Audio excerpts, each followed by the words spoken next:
Hey everyone, Anthony Fantano here, internet's busiest music nerd. Hope you're doing well. And going to be talking about some music news here I'm not that happy about, honestly.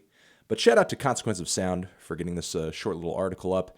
Tom Waits shares new remixed version of 2004's Real Gone stream slash download. Some people were kind of making me aware of this online because Real Gone is in fact one of my favorite Tom Waits records, and the remastered album features radical reinterpretations of particular songs, which is pretty much true. Now, Tom Waits, if you don't know this guy, he's just an enigmatic singer-songwriter who has put out some incredible records over the years.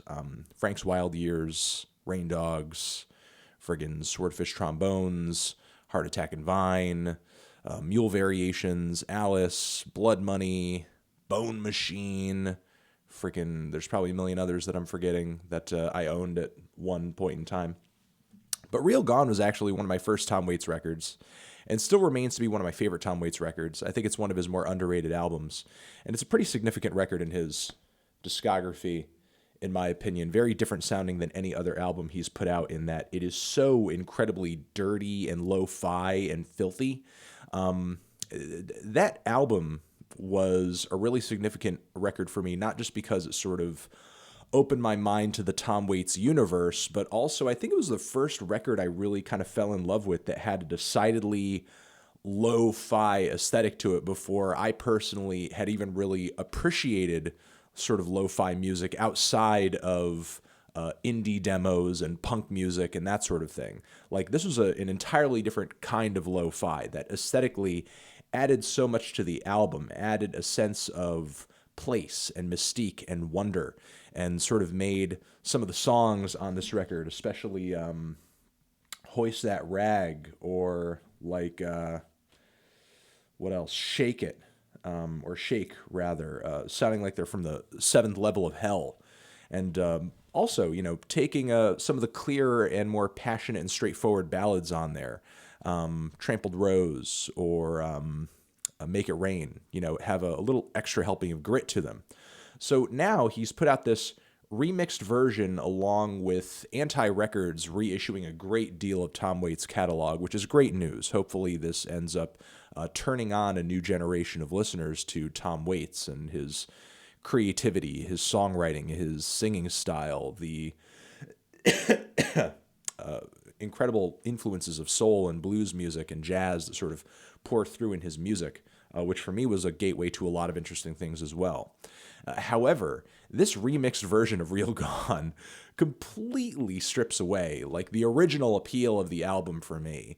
At their core, a lot of the tunes are still here. I think hearing some of the instrumentation a little clearer than usual has made some of the grooves and some of the placements and at least the original vibes of these tracks feel a little out of whack as far as the way that the music kind of moved physically.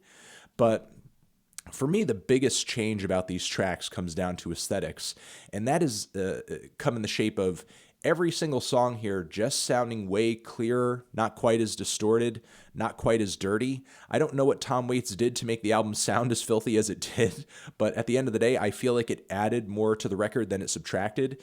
This newer, clearer, more pristine version of Real Gone, I think really kind of takes the bite, takes the teeth out of the album. That's not to say that it's not listenable. That's not to say that it's not enjoyable. Some of my favorite tracks on here still sound nearly as good as they did in the past. Hoist That Rag still sounds pretty good.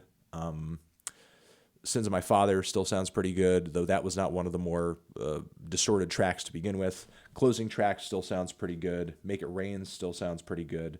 But, other cuts on here, like the Circus track, which is a weird little spoken word piece, of which there have been many on previous Tom Waits albums, is especially affected, given that with it being clearer, the whole point of the track is to have sort of a sound bed, a sort of sonic texture and vibe that kind of brings you into the place that Tom Waits is narrating about, which feels almost like kind of gone. Like the sense of place is just kind of evaporated from this record almost entirely.